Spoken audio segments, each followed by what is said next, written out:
Stinging nettles have been used for centuries and they have wonderful healing properties. You might know them in the garden for giving you a sting or a rash when you brush past them, but when they're managed properly, they can be turned into a wonderful tincture to help with runny noses and allergies. And today I'm going to show you how to do that. Hi guys, I'm Elisa and welcome to Moat Cottage Homesteading. One morning late last spring, I harvested some stinging nettle leaves. It had rained the day before and the herbs were now dry, so I didn't need to wash or dry them again. I usually wear gloves when handling the nettles so I don't get stung. To make the nettle tincture, remove the leaves from the stems and chop them up finely. Stinging nettle is rich in vitamin A, C and K, as well as minerals like iron, calcium, magnesium and potassium. I use stinging nettles to alleviate allergies, but it can also be used to support joint health and boost energy levels. And who doesn't want more energy? The chopped nettles go into a sterilised jar. The ratio is 125 grams of fresh herbs to 1 cup of alcohol.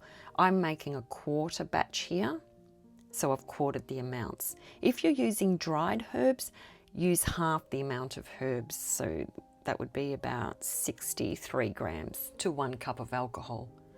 Cover the herbs with the alcohol. Use a high proof alcohol like vodka or brandy, at least 80% proof, which in Australia is 40% alcohol volume. I'm using vodka because it's nice and clean and doesn't have a flavour that's strong like brandy. It's purely personal preference though. Place the lid on, give the jar a shake, and label and date so you know what's in it. Store the jar in a dark location where you can shake it every day for at least 6 weeks.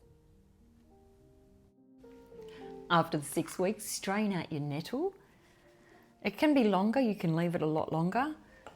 I left it 10 months and it's still perfectly fine.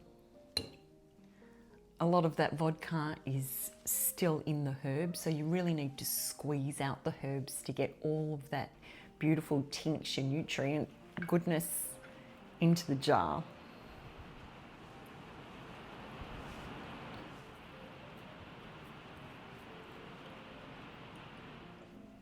Once all the tincture's strained out, pour it into amber jars.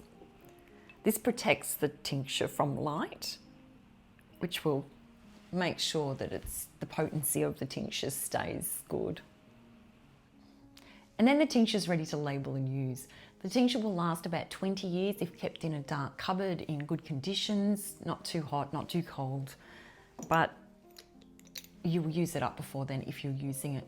With tinctures, you need to make it part of your lifestyle.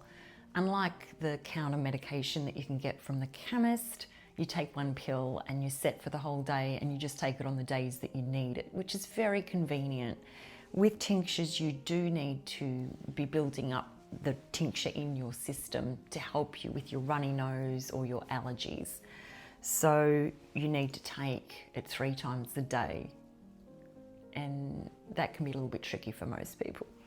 But that's how tinctures work. As for the dose, I take about 25 ml 3 times a day, just under my tongue. If you're going to be drinking the nettle as a tea, then that can be classed as one of your doses instead of taking the tincture. I recommend you do your own research to work out how much you need if you're going to be taking this tincture and whether it's suitable for you, whether you're on medication, if you're pregnant. They're all things you need to take into consideration and you need to do your own research on that. If you want a stronger dose of the stinging nettle tincture, then you can make it with the roots because they have a stronger potency. That is if you have access to a lot more nettles and you want a stronger dose. Wash dry and chop up the roots and make the nettle tincture out of the roots instead of the leaves, or you can do a combination of both. But remember to always consult your medical practitioner before starting any herbal remedies. If you want to learn more about making tinctures or herbal remedies, then check out this playlist. Thanks for watching. I'll see you in the next video.